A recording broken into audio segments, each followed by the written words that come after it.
Hey, what's going on, guys? It's Zerx. What if, and welcome back to part 6 of What If Yuji Was a Girl. Continuing where we left off, Yuta would have tried to convince Yuji that he only wanted to speak to him. However, Yuji wasn't having any of it. Yuji was only in this game in order to get stronger. Yuji couldn't accept the way the Jujutsu High School, or Kenjaku himself, was running anything. Each side had false power, and neither side was exactly right in their ideals. So Yuji wasn't going to stand with either of them. Yuji and Yuta would rush in at one another, clashing fists. Yuta would try to ask Yuji once more if he could please listen to him, but Yuji would just roll his eyes and yell that he doesn't want to. Yuji would have reverted back to his original form and begin to clash with Yuta. He would throw a right at Yuta, and Yuta would easily block it. Yuta using the same hand that he used to block Yuji's attack to grab his right arm. He would pull him in and knee him in the stomach.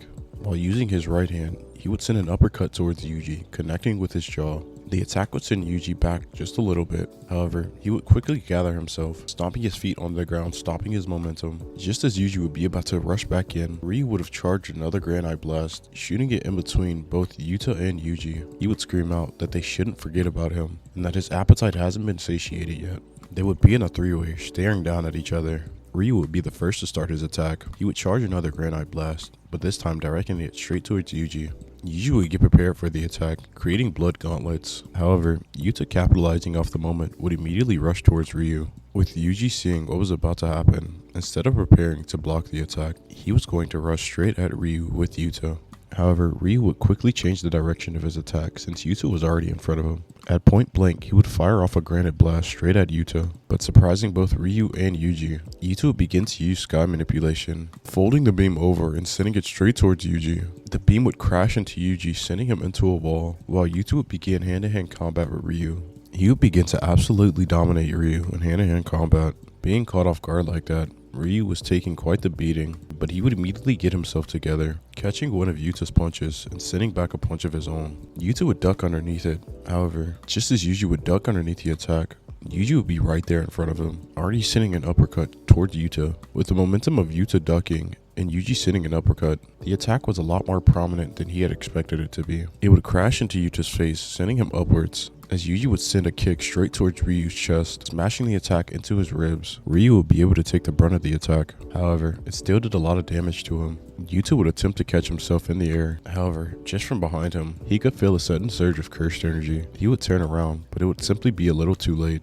Uro would be above him, beginning to use a thin icebreaker onto Yuta, cracking him back down onto the ground. Yuta wasn't expecting this many people to be in the battle, but for him, it wasn't that bad. He still had an ace up his sleeve. As all three other combatants would see Yuta drop down to the ground like that, they would assume that he was going to be the first one to exhaust himself. Ryu would charge a Granite Blast. Yuji would rush in at him, while Uro would attempt to fly in and land yet another thin icebreaker onto Yuta. However, as all three of them would be rushing in, Yuta would grab the ring that was around his neck. He would laugh to himself and say that he didn't think he had to use this early. Just then, he would begin to put the ring on. He would then say, "Rika, come." As all three of the other combatants could feel another surge of cursed energy, Yuta would send Rika directly towards Yuta, since he was the stronger of the three. Yuji would clash with Rika, but he would be surprised by the strength that she had. Ryu would have blasted off the granite beam straight towards Yuta. However, again, Yuta would have used sky manipulation in order to bend the beam straight towards Uro, as Yuta would rush directly towards Ryu. As the beam would go towards Uro, she would use sky manipulation and send the beam directly back towards Yuta. However, this is exactly what Yuta wanted to happen. As Yuta would rush directly in front of Ryu, he would feint an attack, causing Ryu to block. Just then, Yuta would spin around Ryu, holding onto his arms, locking him into place. As the beam that Uro had sent back around would crash directly into Ryu. Yuta would then lock his arms around Ryu and begin to pick him up. He would then slam him onto the ground and tell him not to get up for a little bit. While Rika was holding off Yuji for a bit, Yuta would direct his attention towards Uro. He would jump straight towards her, attempting to land an attack on her. However, she would use sky manipulation to bend his arm, with Yuta being confused because the attack didn't hurt. However, it just felt weird. There was no physical damage, yet his arm was proportioned out of place. Just then, from behind Yuta, he could hear a sinister laugh that was beginning to get louder and louder. He would turn around as he would see Yuji spinning Rika around with another set of arms and blood armor, throwing her into a building. He would then make eye contact with Yuta. He would scream out, "There you are," as he would leap off a building, jumping directly towards Yuta. At the same time, Uro would rush in, seeing the opportunity, attempting to attack Yuta as well. Yuta would then put his hands over his mouth, as both Yuji and Uro would be confused. Just then, he would take his hands off of his mouth, as Yuji and Uro would both see the snake and fangs around his mouth. Uro would attempt to hurry up and cover her ears, but it would be too late. Yuta would tell both of them, "Don't move," and Uro would be stuck in place as she was. Rika would have wrapped around the building, rushing directly towards Uro this time, as Yuta said he was going to take care of Yuji. He would cock his fist back and begin to use thin icebreaker onto Yuji, smashing it directly into his face, causing the armor that was around Yuji's face to crack and disperse, as Yuji would be slammed into the ground. On the other hand, Rika would have begun to pummel Uro, beating her senselessly, but yet again, just as Yuta's attack would connect, he would feel yet another charge of cursed energy from where he had slammed Ryu, as he would see a granite blast approaching him. He would dodge the attack, however, it would graze his arm, sliding right past him and crashing into Rika. Unknowingly, Ryu would have helped Uro out, as she was finally able to get some freedom away from the cursed spirit. As Rika would be crashed into the ground, all four of the combatants would close in on one another. Most of them would be tired. However, all of them are ready to start yet another round. They would all begin to stare at one another, locked in a four-way. Just then, suddenly, all four of them would begin to use hand signs, and every last combatant there would scream domain expansion. It would be a four-way domain clash. However, surprising all four of the combatants, the cockroach curse spirit, Kurorushi, would have infiltrated the barrier, while unknowingly to Yuta, Kurorushi would have been using its cockroaches to occupy Rika, as he was able to infiltrate the barrier, causing the four-way domain to collapse instantly.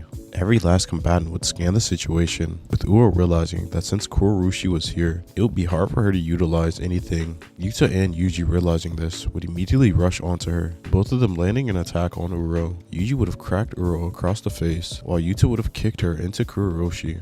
Kurorushi would have used his festering life sword and slashed at Uro. She would attempt to use her curse technique. However, since she had just expanded her domain, it was difficult to use her curse technique. So Kurorushi would slash at her leg, as it would drill bug eggs into her leg, as they would spawn in insect-like curses from the wound. As her leg would be severed, Uro would be irritated at the fact that she lost yet another limb, screaming at the top of her lungs at both Yuji and Yuta. However, Ryu would tell her that her yelling is disturbing his feast and that she needs to shut her mouth. Ryu would then charge a granite blast, explaining what his curse technique is to everybody, as he would shoot a granite blast directly towards Uro and Kurorushi. He would incapacitate Uro and leave a gaping hole in Kurorushi's body. Yuta would immediately take advantage of this, using positive energy to completely exorcise Kurorushi. As Uro and Kurorushi were finally taken out of the battle, it would be a three-way between Ryu, Yuji, and Yuta. As Yuta would smile and tell the two were they ready to start round 2. Ryu would laugh and say that it was time for dessert and that both of them had better be ready. Ryu knew he was at a disadvantage here with both Yuji and Yuta there. Both of these guys seemed as if they had endless cursed energy to them. Yuji wanting to get rid of Ryu first so he could fight Yuta alone, he would immediately rush onto Ryu. Yuta would take this opportunity as well, rushing onto Ryu as well. Yuji wasn't very fond of double teaming on somebody, but he wanted to fight Yuta alone, so he didn't care at the moment. They would begin to pummel Ryu, hitting him with attack after attack, not letting him get a single breath in.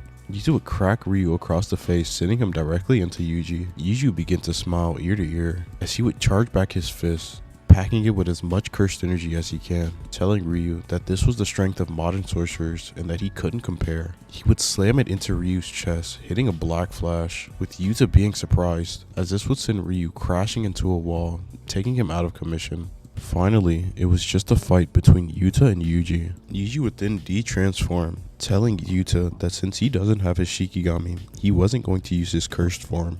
But that doesn't mean he's going to take it easy on him at all. Yuji would then activate Flowing Red Scale, with Yuta being surprised as Yuji hadn't used this the entire battle. He assumed Yuji's technique was the transformation and blood armor. However, Yuji was only showing a partial amount of his techniques. Being amped off the Black Flash, plus Flowing Red Scale, he would have caught Yuta off guard with both his speed and strength. He would immediately sprint at Yuta, sending a strong right as it would connect with Yuta's chest, cracking his ribs. Yuta would wince in pain, as he wasn't expecting the attack to be that powerful, but he would gather himself, composing himself in an instant.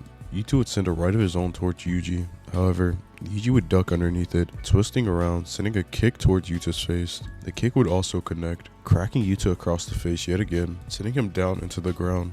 Yuji would create blood gauntlets and send a piercing strike directly towards Yuta, attempting to finish him off. However, surprising Yuji, Rika would appear, grabbing onto his arms. Yuji would be confused because he thought the Shikigami was desummoned by now. He would sigh, calling Yuta a coward. Yuta would then begin to pummel Yuji, hitting him with attack after attack, finishing his combo with a strong attack, punching Yuji directly in the stomach, making him crash into a wall. Rika would then reconverge to where Yuta was, as they would begin to charge and attack together, as Yuji would get himself together, pulling himself out of the rebel. Yuji would then sigh. As he would touch the ground, he would say that he didn't want to have to rely on this guy's techniques, but he doesn't have a choice anymore. Yuji would then begin to use cleave onto the ground, causing the entire area around both him and Yuta to collapse. However, even with the ground collapsing below Yuta, he was still charging his attack. With the dust and debris gathering around, Yuji would try to use this to his advantage, picking up on Yuta's charging cursed energy. He was going to end this quickly. Yuji would begin to chant, Ichor, flesh and blood, sanguine, as an empowered convergence orb would appear in front of Yuji.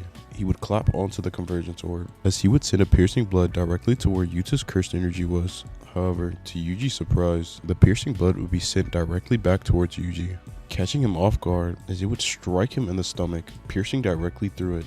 Yuji would begin to cough up blood. Just then, the sudden surge of cursed energy that he felt from Yuta would begin to flare again. He would be confused as to what was happening, as he would then begin to get hit by a strong beam of cursed energy, blasting him directly in the chest, sending him crashing into a wall. With this attack, Yuji would have finally been out. He wasn't able to fight anymore. Just then, a mouth on Yuji's face would begin to expose itself. Sukuna would ask Yuji if he needed some help. However, Yuji would say that no, since he lost fair and square, he was going to listen to this guy and see exactly what he wanted. Yuta would stop and ask Yuji, was he willing to help the Jujutsu sorcerers because they needed Yuji's points in order to stop the Culling Games altogether.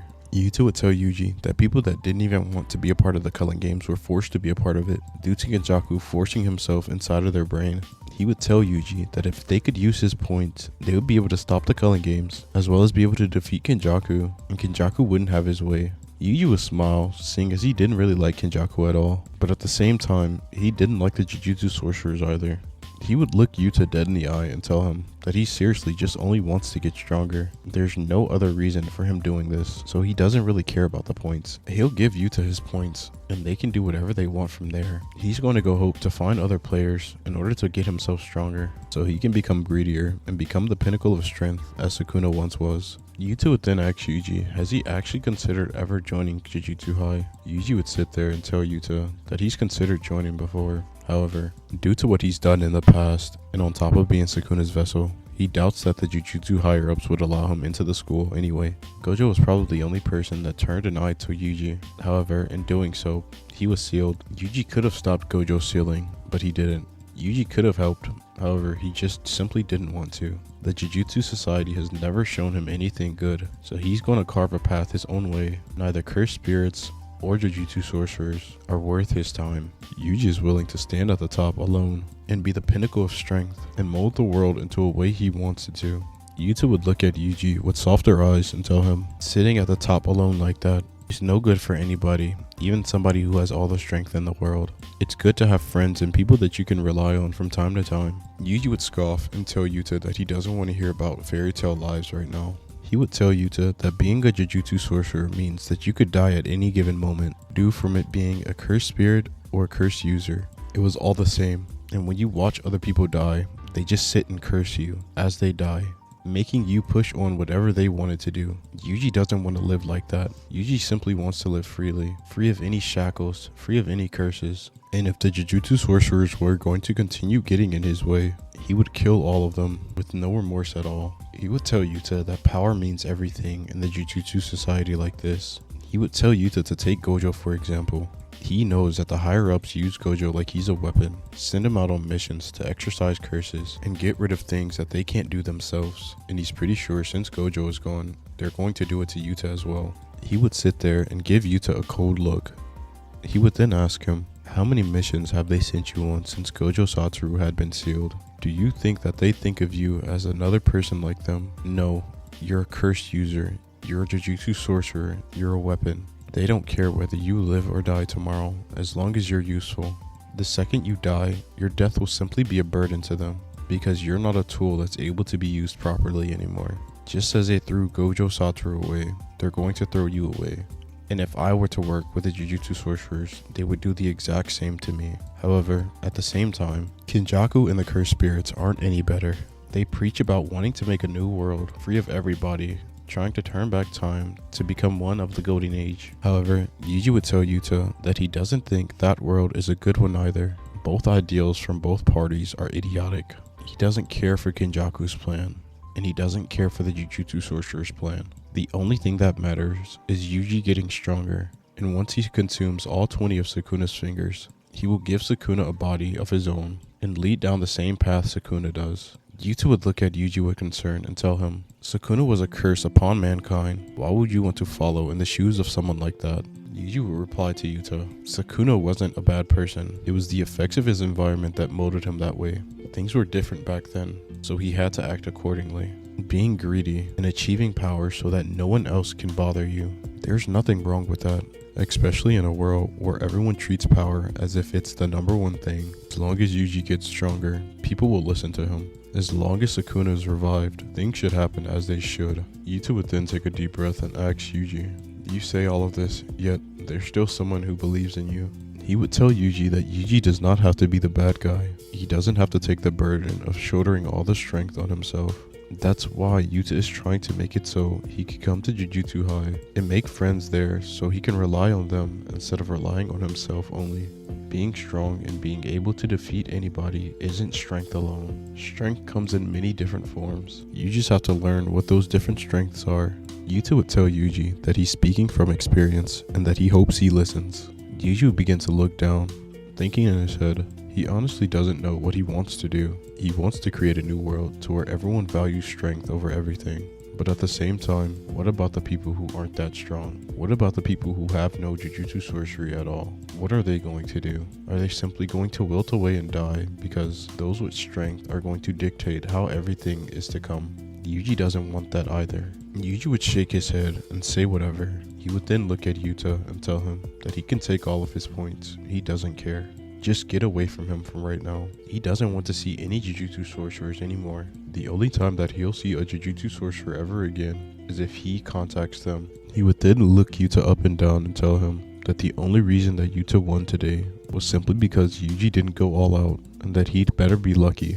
The next time him and Yuta meet, Yuji will win. Yuji would summon Kagane and tell Kagane to give Yuta every last one of his points. Yuta would thank Yuji, however Yuji would simply shrug his shoulders and tell him whatever. Yuji would walk away, thinking in his head about what Yuta had told him. Was the world that he wanted to come really worth it? Was following in the steps of Sukuna actually something that he wanted to do? He wasn't even sure anymore. The path that he has been going on, he's not even sure if it's the right path anymore. He was fine with being by himself and living the life that he wanted, but he never realized that he was still simply following in the footsteps of someone else. He's never actually carved a path that was meant for himself. It was always something someone had carved out for him. Even with Sukuna, Sukuna was simply carving out a path for Yuji to follow, and Yuji was doing exactly what Sukuna wanted. Some time would have passed, and Yuji would have stopped fighting people. He would have sat himself on top of a building, staring down upon the carnage that was happening in the Culling Games. He was seeing people kill each other for a measly 5 points. He would see the sorcerers and incarnated sorcerers fighting each other. Yuji knew that he could probably beat all of them if he really wanted to, but it was simply too lost in thought. Just then, from behind Yuji, he would hear someone say hey. He would get up, ready to fight, but he would see it would simply be Megami, with Kugisaki, Junpei, and his sister. Yuji would get upset and tell them that he warned them that if they saw each other again, he was going to kill them. He knows that Yuta dude told them, so why are they here? Megami would stop Yuji, telling him that they're not here to fight. They don't want to fight at all. Megami is simply here to thank him and introduce Sumiki to Yuji. Yuji would tell Megami that he doesn't want to do the fairy tale shit and that he needs to just leave him alone. However, Megami would tell Yuji that his sister is someone who had awoken with the curse technique, one that Kinjaku had implanted inside of her, and that she's not someone that wants to fight. With Yuji giving them all of his points,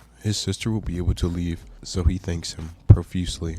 Sumiki would have told Yuji that she thanks him from the bottom of her heart, and that things would go smoothly now. Megami would smile, creeping out both Nobara and Junpei. Just then, Megami would give Sumiki his points, as he would tell Sumiki that she can now exit the cuddling games and that she doesn't have to worry about anything. Samiki would then have a sinister grin across her face, as instead of asking for what Megami wanted, she would add a rule allowing entry and exit across colony borders. Yuji would raise an eyebrow, as Megami would be confused as well. Yuji would be confused as to what was going on, as just then, Megami would scream out, "Who the hell are you?" As Nobara, Junpei, and Yuji would all be on guard. She would scream back at Megami, saying that she was his big sister, and that they need to celebrate the moment of her awakening. Megami would immediately realize what was going on, but it would be far too late. Megami would then scream out and ask who the hell she actually was. She would introduce herself as Yorozu, a sorcerer from the past, and she would say she wanted to come back in order to find Sukuna and defeat him, to show him the ultimate form of love. She would say that she's watched the entire cuddling games from afar, and she knows exactly who it is and how to get to him. Yuji would take a fighting stance, immediately gathering himself and getting ready, but before Yuji even realized anything, Yorozu would use construction, using her metal liquid, sending a spear-shaped attack straight through Yuji's chest from behind. Yuji, not expecting the attack, would be hit by the attack, as it would go straight through his chest, leaving a large hole where his heart once was. Yuji would begin to bleed profusely out of the mouth, and his conscience would waver immediately. As he would be falling to the ground, he would only say one word, "Sukuna." Sukuna would immediately take over, using RCT to heal Yuji's body. Just then, the entire field could feel the King of Curses energy. Sukuna was free, and Yorozu was excited. She would immediately go over and attempt to hug Sukuna. However, Sukuna would quickly send dismantles toward her, telling her that she was gross and that she needs to stay away from him. She would dodge out of the way, just in the nick of time, using her bug insect wings. Megami would be put on guard, about to summon Maharaga. Junpei and Nobara would also be afraid at the fact that the King of Curses was in front of them as well. Sukuna would tell Yorozu that she has exactly 30 minutes before the boy will be able to take control again, so she'd better make things fast. Yorozu would scream out, saying that she has been waiting for this moment for hundreds of years, and now is the time for her to show Sukuna how much she loves him exactly. Sukuna would look over to Megami and the other sorcerers, as he would tell them to leave, that they were getting in his way, and that the only reason he's letting them go is because the boy actually feels something towards them. Megami would still be confused, seeing that Sukuna was letting them go simply because Yuji took a liking to them. It didn't make sense to Megami. Why would the King of Curses himself allow someone like Yuji to get what he wants? However, just then, Yorozu would scream out again. She's been waiting hundreds of years. She's going to make sure that Sukuna feels every last bit of her love that she can give, so he better be prepared. Sukuna would grin and tell Yorozu that she'd better give it her all, otherwise she'll end up dead just like everybody else. He would also tell her that even if she was to survive the 30 minutes against him, he wasn't so sure that she'd survive the time against Yuji after. Yorozu would ready herself, as Sukuna would do the same, and I think that's where I'm going to end off this one. Sorry for not uploading for like a week, but I'm going to upload this one and then upload the other one a little later. I know I said double drop, but it's okay. I have a lot of stuff going on, so yeah, it's hard to put everything together, but I'm pushing this one out and then I'll push the other one out. So yeah, thank you for listening, and yeah, peace.